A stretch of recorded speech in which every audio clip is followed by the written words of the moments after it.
और मेरे पढ़ाकू बच्चों, कैसे हो? तो बेटा हम लोग आज काफ़ी इम्पोर्टेंट चीज़ें देखेंगे स्फेरिकल मिरर्स में ख़ास तौर से। ठीक है, तो सबसे पहले एक आता है concept of राइव। Concept of राइव, RIVE। ठीक है, कॉन्सेप्ट ऑफ राइव। मैं पहले इसमें एक पॉइंट लिख देता हूँ कि एप्लीकेबल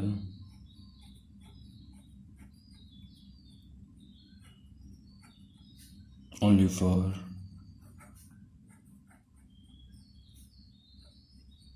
रियल ऑब्जेक्ट्स। ठीक है बेटा, ये सिर्फ किसके लिए एप्लीकेबल है? रियल ऑब्जेक्ट्स के लिए। ठीक है, तो कॉन्सेप्ट ऑफ राइव में देखो क्या होता है। इसमें सबसे पहले हम लोग क्या करते हैं कि जैसे मान लीजिए लिख लेते हैं, दिखाता हूँ कि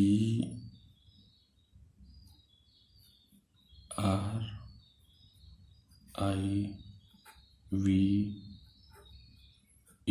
राइव। ठीक है, अब समझना बेटा, इसमें ये कहता है कि राइव मीन्स कि रियल है तो इन्वर्टेड होगा, या रिवर्स को इन्वर्टेड है तो रियल होगा। ठीक है, तो हमने कहा कि अगर, अच्छा, इमेज की बात बोलता है। ये क्या बोलता है बेटा? किसकी?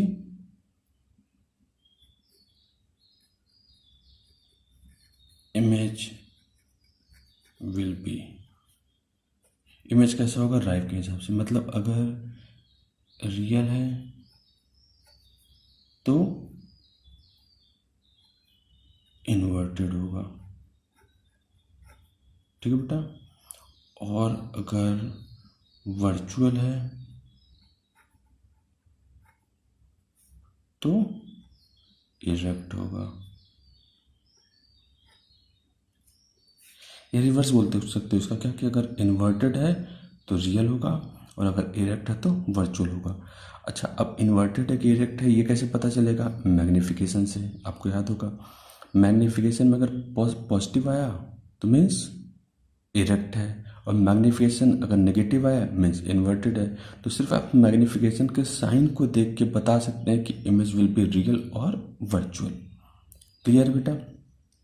चाहे तो वो पॉइंट हम लिख लेते हैं कि, ठीक है, वो पॉइंट मैं लिख देता हूँ आपको कि पहला पॉइंट कि इफ एम इज, एम मतलब मैग्नीफिकेशन, ठीक, is positive then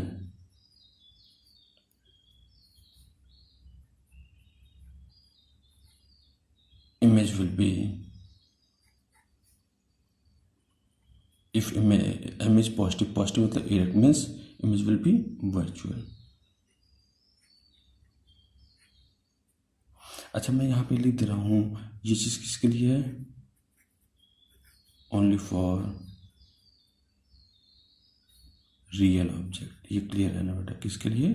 real object के लिए ये सही है। ठीक है, ये जो पॉइंट लिख रहा हूँ और ये पूरा जो लिखा है। ठीक है, दूसरा, if m is negative then image will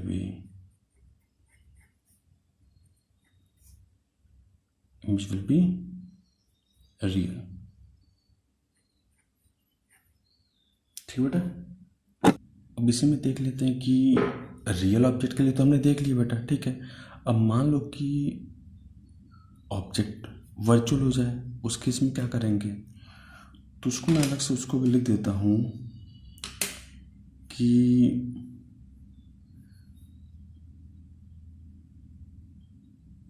अच्छा, इसे पहला पॉइंट मान लो बेटा, उसे दूसरा पॉइंट मान लो कि इफ ऑब्जेक्ट इज वर्चुअल, अगर ऑब्जेक्ट क्या हो? Virtual, then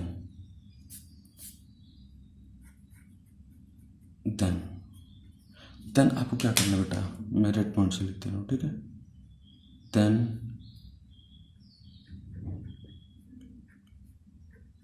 reverse the order. Reverse the order मतलब क्या हो गया? रिवर्स द ऑर्डर मतलब कि अगर इन्वर्टेड है तो वर्चुअल हो जाएगा, और अगर इरेक्ट है तो रियल हो जाएगा। ठीक है, रिवर्स द ऑर्डर इसका मतलब क्या हो जाएगा बेटा कि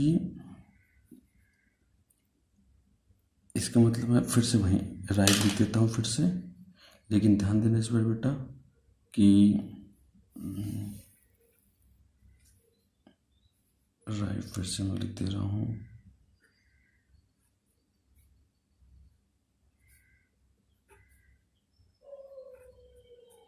ठीक बेटा, तो देखो इस बार क्या हो जाएगा कि अगर देखो अब अगर क्या है, हाँ अगर इन्वर्टेड है, इन्वर्टेड तो क्या होगा बेटा? वर्चुअल होगा। ठीक है, और अगर इरेक्ट है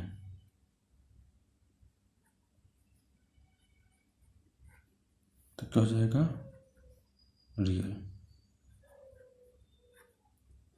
ठीक है, तो इस चीज़ को दिमाग में रख लीजिएगा बेटा कि अगर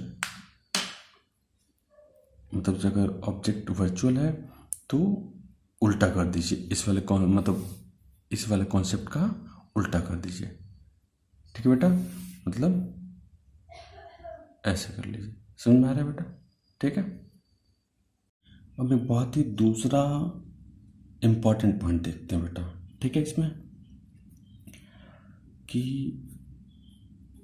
देखिए पहली चीज मैं लिखता हूं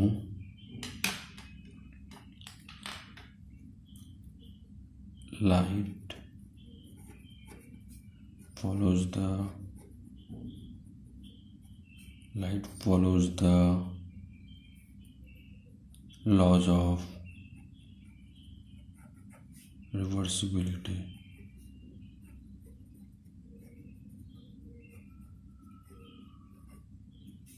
दैट इज, इसका मतलब क्या हुआ? Light follows the laws of reversibility, that is position of object and image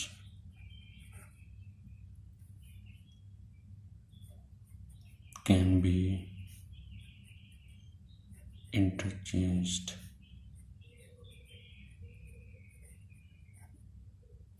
इसका मतलब क्या हुआ कि लाइट जो है वो रिवर्सिबिलिटी लॉ को फॉलो करता है। मीन्स कि अगर हम ऑब्जेक्ट मान लीजिए कि ऑब्जेक्ट कहीं पे रखा है, इमेज यहाँ बन रहा है, तो अगर हम यहाँ ऑब्जेक्ट रख दें तो इमेज यहीं बनेगा, ये पक्की बात है। यानी अगर हम ऑब्जेक्ट और इमेज की पोजीशन को इंटरचेंज करें, यानी जहाँ इमेज बन रहा था वहाँ ऑब्जेक्ट रख दे, तो जहाँ ऑब्जेक्ट रखा था पहले वहाँ अब इमेज बनेगा।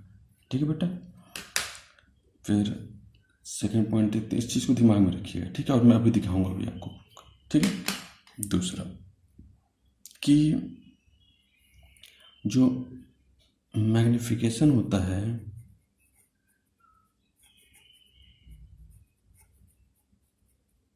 जिसे हम स्मॉल m से रिप्रेजेंट करते हैं बेटा, स्मॉल m कितना होता है? -v/u। ध्यान देना किसके लिए? मिरर के मिरर के लिए -v/u होता है।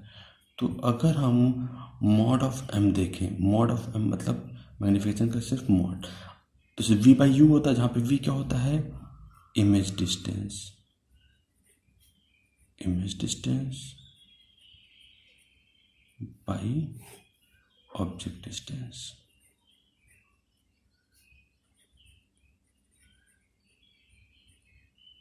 ठीक बेटा, तो मैं फिर से बोला मैग्निफिकेशन होता है image distance by object distance. अब समझना, अगर मॉड ऑफ m मतलब मॉड ऑफ m 2 है, मतलब इमेज की दूरी ऑब्जेक्ट की दूरी की डबल होगी। ध्यान देना, अगर मॉड ऑफ m 2 है तो इमेज क्या होगा? दोगुने दूरी पे होगा ऑब्जेक्ट के कंपैरिजन में।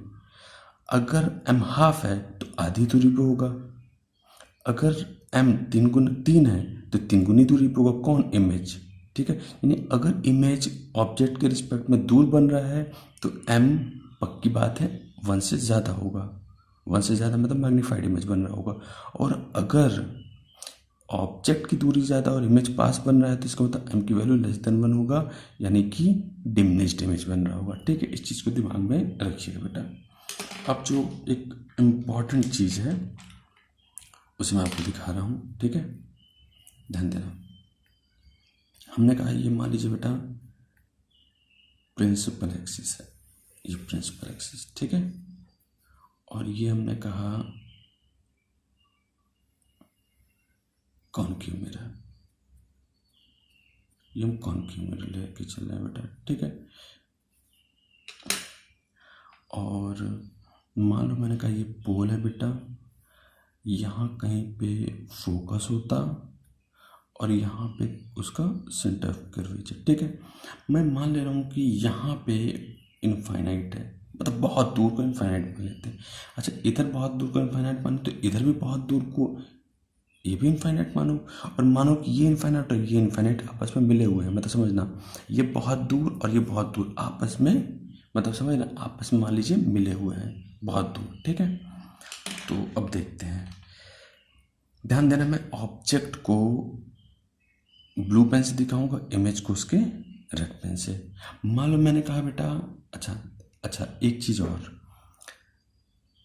मिरर क्या करता है, रिफ्लेक्ट करता है। रिफ्लेक्ट का मतलब कि उल्टा, मतलब अगर ध्यान दो समझना, प्लेन मिरर में मैंने बताया था कि अगर ऑब्जेक्ट प्लस एक्स में जा रहा है तो इमेज माइनस एक्स में जाएगा, ध्यान देना, यानी उल्टा चलेगा। तो मिरर के केस में होता है ना कि रेज टकरा के रिफ्लेक्ट होकर वापस आती हैं। तो इसका मतलब कि मिरर में अगर ऑब्जेक्ट प्लस एक्स में जा रहा है तो इमेज हमेशा माइनस एक्स में जाएगा। ये चीज़ दिमाग में रखना। चलो हम देखते हैं बेटा, हम पोजीशन वाइज बता रहे हैं। हम मैंने कहा मान लो ऑब्जेक्ट इनफाइनाइट पे, देखो इनफाइनाइट पे मैंने 1 लिखा, 1 मतलब ऑब्जेक्ट कहाँ पे बेटा, इनफाइनाइट पे। तो जो इमेज होगा वो कहाँ बनेगा, फोकस पे। तो देखो मैंने रेड से लिख दिया 1। मैं यहाँ पे अच्छा ऊपर लिख दे रहा हूँ, ऊपर लिख देता हूँ बेटा कि ब्लू मतलब ऑब्जेक्ट, ठीक है, और रेड का मतलब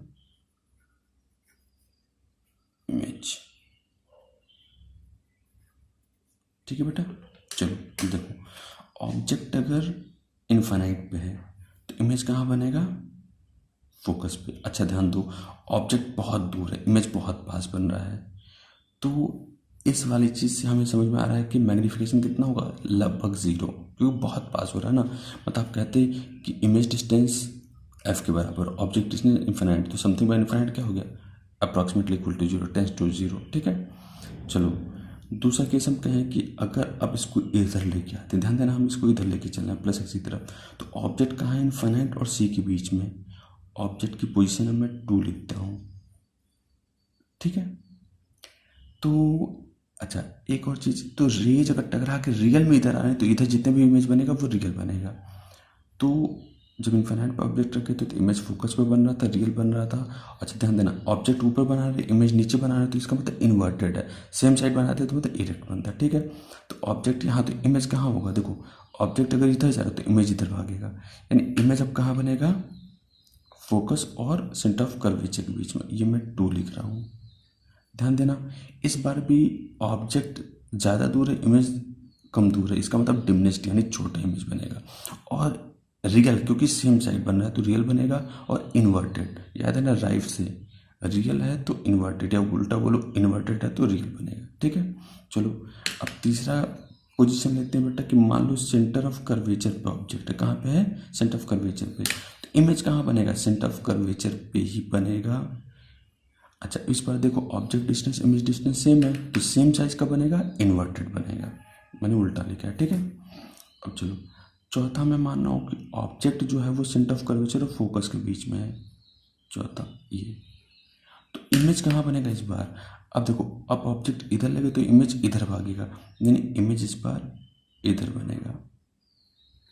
अच्छा इस बार देखो इमेज की दूरी ज़्यादा है, ऑब्जेक्ट की दूरी कम है, तो इस बार ये ऊपर वाला ज़्यादा, ये कम, यानी 1 से ज़्यादा, यानी मैग्नीफाइड इमेज बनेगा। तो real, inverted and magnified. Clear है? चलो, अब मैंने कहा कि मान लो ऑब्जेक्ट बेटा फोकस पे ले ले, 5वीं पोजीशन मानो, ऑब्जेक्ट कहाँ रखे? फोकस पे। तो इमेज कहाँ बनेगा बेटा? इनफाइनाइट पे। इमेज कहाँ बनेगा? इनफाइनाइट पे। याद रखना, जब ये फोकस पे आ गया तो इमेज कहाँ होगा? इनफाइनाइट पे। और देखो मैंने बताया बेटा, इंटरचेंज कर देता है, मतलब कि ऑब्जेक्ट इनफाइनाइट पे, इमेज फोकस पे, ऑब्जेक्ट फोकस पे, इमेज इनफाइनाइट पे, सेम चीज़ है। चलो अब और करते हैं, ऑब्जेक्ट और प्लस एक्स की तरफ जाते हैं। ऑब्जेक्ट अब क्या है? फोकस और पोल के बीच में। ऑब्जेक्ट अगर फोकस और पोल के बीच में है तो इमेज अब क्या होगा? अब इसका तरीका है, देखो अब देखो इमेज ऑलरेडी इनफाइनाइट पे पहुंच चुका है, तो इधर जा रहा होगा। अच्छा, इधर जा रहा होगा तो इसको और इस इनफाइनाइट को मिला हुआ मानो, तो वो मानो कि इधर आ रहा होगा। इधर आ रहा होगा मतलब कि मिरर के पीछे बनेगा। मिरर के पीछे बनने का मतलब है कि वर्चुअल बनेगा। यानी कि 6वें के लिए अगर फोकस और पोल के बीच में ऑब्जेक्ट रखा है तो इमेज कहाँ बनेगा बेटा? Behind the mirror. क्लियर है? समझ में आ रहा है? अच्छा, एक चीज़ ध्यान देना बेटा, अब अगला पोजीशन दिखाता हूँ, फिर आपको वो चीज़ में क्लियर करता हूँ। देखो 7वां मैं मानता हूँ कि अगर ऑब्जेक्ट पोल पे आ जाए, कहाँ पे आ जाए? पोल पे, तो जो इमेज है वो भी मैं कॉमा लगा के लिख रहा हूँ, यहीं पे पोल पे ही बनेगा। ये बता रहा है कि अच्छा, जब हम पोल पे ऑब्जेक्ट रख देते हैं तो जो भले ही स्फेरिकल मिरर है, ये एक प्लेन मिरर की तरह काम करता है। और प्लेन मिरर के लिए ऑब्जेक्ट की पोजीशन और इमेज की पोजीशन सेम होती है। इसका मतलब ये हो गया कि अगर ऑब्जेक्ट पोल पे रख दिए तो इमेज भी पोल पे बनेगा, सेम साइज का बनेगा। आपको याद होगा वर्चुअल बनता है किसके लिए? प्लेन मिरर के लिए। तो वर्चुअल बनेगा, सेम साइज का बनेगा, इरेक्ट बनेगा। ठीक है, तो अब ध्यान देना, जितनी देर में ऑब्जेक्ट फोकस से पोल पे आता है उतनी देर में इमेज इनफाइनाइट से पोल पे आ जाता है। इसका मतलब कि ये वाली, यानी ये वाली दूरी हमेशा इससे ज़्यादा होगी। यानी 6वें के लिए, 6वीं पोजीशन के लिए अगर ऑब्जेक्ट पोल, फोकस और पोल के बीच में, तो इमेज बिहाइंड द मिरर होगा और ये दूरी हमेशा ज़्यादा होगी, यानी इमेज डिस्टेंस ज़्यादा है तो हमेशा मैग्नीफाइड होगा। ठीक है, तो 6वीं पोजीशन यानी when object is between focus and pole then image will be behind the mirror, magnified and erect. Clear है? चलो 7वां एक पोजीशन और देख लेते हैं बेटा, कि मान लो ऑब्जेक्ट हम क्या करते हैं ना, बिहाइंड द मिरर रखते हैं। अब एक पॉइंट वाली बात है कि बिहाइंड द मिरर, सॉरी 7वां नहीं 8वां, 7वां पोजीशन ये हो गया 8वां पोजीशन। मान लो मैंने कहा ऑब्जेक्ट बिहाइंड द मिरर। अब समझना, रियल ऑब्जेक्ट मतलब रियल ऑब्जेक्ट कभी भी बिहाइंड द मिरर नहीं रखा जा सकता। अभी मैंने एक लास्ट लेक्चर डाला था मतलब क्वेश्चंस ऑन स्फेरिकल मिरर पे, तो उसमें एक क्वेश्चन था, उसमें रेज इंटरसेक्ट करनी थी बिहाइंड द मिरर, तो वो वर्चुअल ऑब्जेक्ट। तो याद रखना, वर्चुअल ऑब्जेक्ट मतलब rays appear to converge behind the mirror. तो इसका मतलब अगर वर्चुअल ऑब्जेक्ट हम मतलब बिहाइंड द मिरर ऑब्जेक्ट रखें मतलब वर्चुअल ऑब्जेक्ट, तो फिर से वही चीज़ समझना, जब इमेज यहाँ है तो ऑब्जेक्ट यहाँ बन रहा है, सॉरी ऑब्जेक्ट 6 पे है तो इमेज मतलब ऑब्जेक्ट फोकस और पोल के बीच में, तो इमेज कहाँ बन रहा है? Behind the mirror. तो अगर ऑब्जेक्ट बिहाइंड द मिरर है, इमेज कहाँ बनेगा? इमेज बनेगा फोकस और पोल के बीच में। ये 8 मैं यहाँ लिख रहा हूँ, ये लिख रहा हूँ। ठीक है, अच्छा अब ध्यान देना, समझना बेटा, यहाँ पे क्या है? ऑब्जेक्ट क्या है? वर्चुअल।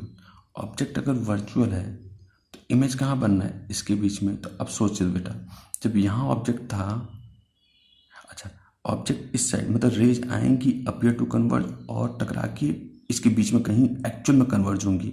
तो सोचो ना कि अगर इस तरफ रेज हैं, इस तरफ मतलब मिरर के फ्रंट में कहीं इमेज बन रहा है तो हमेशा रियल बनेगा, बिहाइंड बन रहा है तो हमेशा वर्चुअल बनेगा। तो ये 8वां क्या हो गया? रियल। और ये क्या था? 8वां वर्चुअल। तो वर्चुअल ऑब्जेक्ट है और रियल इमेज है।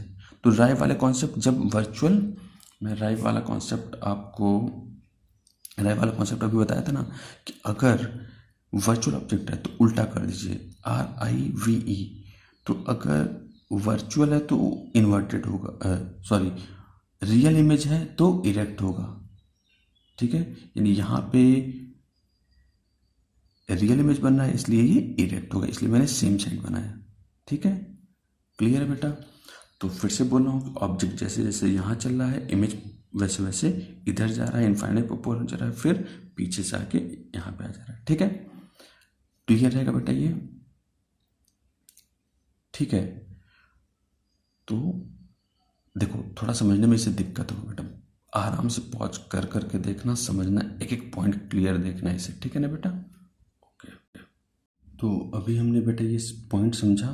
ठीक है, हम जब कॉनकेव मिरर यूज कर रहे हैं तो इसे मान लो कि ये ए वाला पॉइंट है, इसे हमने ए बोल दिया। ठीक है बेटा? चलो अब मान लो कॉन्वेक्स मिरर हो, तो उस केस में क्या होगा? तो कॉन्वेक्स मिरर के लिए मैं उस पॉइंट को लिख देता हूँ बी। ठीक है, अब कॉन्वेक्स मिरर बना लेते हैं बेटा।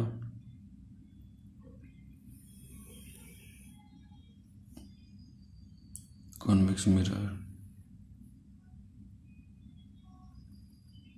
ठीक है,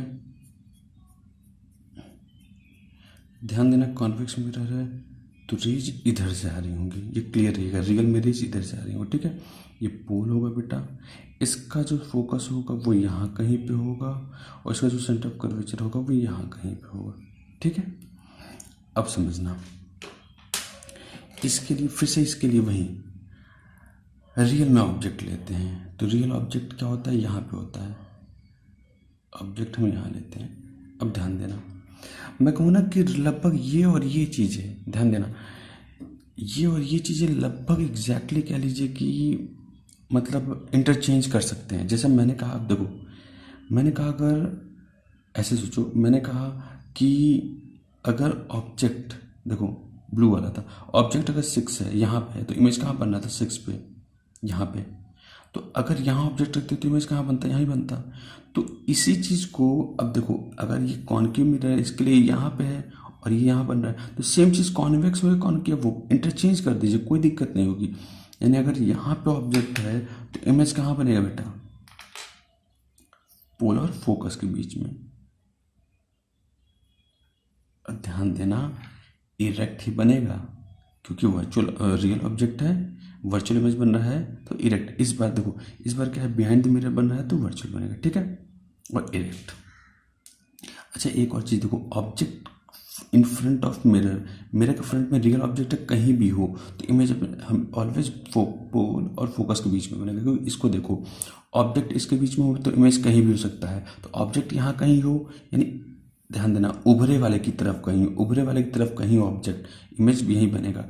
उभरे वाले की तरफ ऑब्जेक्ट कहीं हो तो इमेज, सॉरी ऑब्जेक्ट मतलब ऑब्जेक्ट यहाँ पे था तो इमेज हमेशा यहाँ था, वैसे ही जब ऑब्जेक्ट यहाँ था तो इमेज हमेशा यहाँ था। तो वही चीज़ इंटरचेंज कर सकते हैं यहाँ पर। ठीक है, एग्जैक्टली सेम चीज़ होती है। ठीक है, अच्छा रियल ऑब्जेक्ट हमेशा फ्रंट में रखें तो इमेज हमेशा बिहाइंड द मिरर बनेगा। यानी रियल ऑब्जेक्ट अगर कॉन्वेक्स मिरर है तो that will be always virtual, erect and diminished. ठीक है, अब हाँ, अगर हम वर्चुअल, देखो रियल ऑब्जेक्ट के लिए वर्चुअल ऑब्जेक्ट लेते हैं तो वर्चुअल ऑब्जेक्ट यहाँ कहीं भी रख सकते थे, तो चलो रखते हैं वर्चुअल ऑब्जेक्ट। अब वही चीज़ लेते हैं, मान लो मैंने कहा बेटा पोल पे है तो इमेज भी कहाँ बनेगा? पोल पे बनेगा, प्लेन एरिया की तरह काम करता बताया था। ठीक है, चलो अब ऑब्जेक्ट अगर आपने क्या किया, बिटवीन पोल एंड फोकस रखा। अब इस बार जब बिहाइंड द मिरर ऑब्जेक्ट रखेंगे तो क्या रखेंगे? वर्चुअल रखेंगे। मान लो इसमें 3 कहूँ तो ऑब्जेक्ट अगर यहाँ है तो इमेज क्या बनता है बेटा? बिहाइंड द मिरर, याद है ना, जब इसका ऑब्जेक्ट यहाँ बना तो यहाँ ऑब्जेक्ट रखे तो इमेज यहाँ बनेगा 3 और इरेक्ट ही बनेगा। ठीक है, चलो अगर ऑब्जेक्ट हम फोकस पे रखते हैं, फोकस पे रखते हैं तो इमेज कहाँ बनेगा बेटा? इनफाइनाइट पे। या क्या तो जानते हो, जब फोकस पे ले जाएंगे ना तो टकरा के इनफाइनाइट पे चले जाएंगे, तो हम इनफाइनाइट यहाँ दिखा दे रहे हैं। ठीक है, अच्छा यहाँ इनफाइनाइट लिख देते हैं पहले, ये इनफाइनाइट, ये तो कहो इधर इनफाइनाइट, एक ही चीज़ है, दोनों इनफाइनाइट एक ही मानिए। ठीक है, तो या तो होगा ना, रेज ऐसे आएंगी तो रेज टकरा के पैरेलल चली जाएंगी। ये जो इमेज बनेगा वो आप चाहें तो यहाँ इनफाइनाइट पे बना दीजिए, 4 का इमेज 4 यहाँ बनेगा। ठीक है, चलो अब ऑब्जेक्ट हम कहाँ लेते हैं? ऑब्जेक्ट हम लेते हैं फोकस और सेंटर ऑफ कर्वेचर के बीच में, तो इमेज कहाँ बनेगा? फोकस और सेंटर ऑफ कर्वेचर के बीच में है तो इमेज कहाँ बनेगा बेटा? सेंटर ऑफ कर्वेचर इन्फाइनाइट के बीच में, यानी इमेज। अच्छा, इस बार देखो वर्चुअल है तो उल्टा हो जाएगा, क्योंकि इस वाले में होता था, इस वाले क्या में हो जाएगा, इधर बनेगा। ठीक है, चलो ऑब्जेक्ट अगर सेंटर ऑफ कर्वेचर पे है तो जो इमेज है वो भी कहाँ बनेगा बेटा, सेंटर ऑफ कर्वेचर पे ही बनेगा। ध्यान देना, इसी चीज़ को लगभग मैं लिख रहा हूँ, अगर आप थोड़ा ध्यान देंगे तो ये समझ में आ गया, तो ये एज इट इज ही है। ठीक है, अब अगर ऑब्जेक्ट सेंटर ऑफ कर्वेचर और इनफाइनाइट के बीच में है तो इमेज कहाँ बनेगा, इमेज बनेगा, देखो अगर ऑब्जेक्ट इधर जा रहा है तो इमेज इधर भाग रहा होगा ना। सोचो ना, ऑब्जेक्ट यहाँ पे था तो इमेज यहाँ बन रहा था, आप इधर लाए तो वो इधर आया। ठीक है, आप और इधर गए तो वो 3 पे आ गया, आप 4 पे गए तो वो इधर इन्फाइनाइट पे चला गया, आप 5 पे गए तो इन्फाइनाइट से इधर आ गया, आप 6 पे गए तो इधर आके यहीं आ गया, आप फिर 7 पे गए तो ये इधर से इधर आएगा, यानी यहाँ बनेगा। ठीक है, आप और आगे जाइए, कहाँ जाएंगे बेटा, आगे इन्फाइनाइट पे। अगर ऑब्जेक्ट इन्फाइनाइट पे तो इमेज कहाँ बनेगा, फोकस पे। ठीक है, अब इन्फिनाइट का और आगे जाने का मतलब आप इधर ही आ गए, तो ये वाली चीज़ फिर से रिपीट हो जाएगी। यानी आप सोचिए ना, अगर इसके और आगे गए मतलब आप इसके और इधर आएंगे, तो यानी आप यहाँ कहीं होंगे 1 वाली पोजीशन, तो इमेज के बीच में 1 यही तो बन रही है। तो फिर से मैं बोल रहा हूँ, ब्लू पेन से जो मैंने लिखा है वो ऑब्जेक्ट है, और जो रेड पेन से लिखा है वो इमेज है। ठीक है बेटा, तो देखिए चलिए इतना ही रखते बेटा।